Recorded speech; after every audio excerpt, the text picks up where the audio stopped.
अभी इंडिया और पाकिस्तान के बीच में टेंशन सीरियस लेवल तक पहुंच चुका है और नेचुरली बहुत लोगों का कंसर्न क्या है पता है अभी, अगर ये वॉर होती है तो क्या हमारे इकोनॉमी पर असर पड़ेगा, इन्फ्लेशन बढ़ेगा? जवाब है हाँ, बढ़ेगा। वॉर के दौरान या फिर उसके बाद इन्फ्लेशन बढ़ना यानी महंगाई बढ़ना कॉमन है। लेकिन क्यों? क्योंकि गवर्नमेंट का फोकस और पैसा ज्यादातर डिफेंस और वॉर एफर्ट्स में चला जाता है।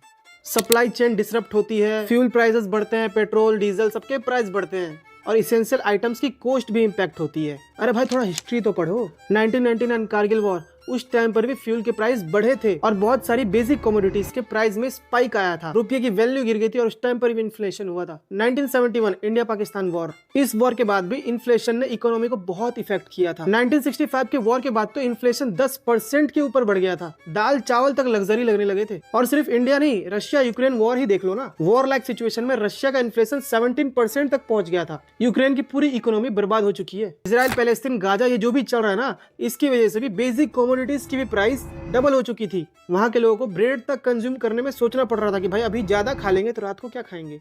मतलब समझ में आया कि देश कोई भी हो, वॉर में इकोनॉमी हिलती ही है। आम आदमी को महसूस होगा ही, चाहे वो पेट्रोल हो या फिर राशन।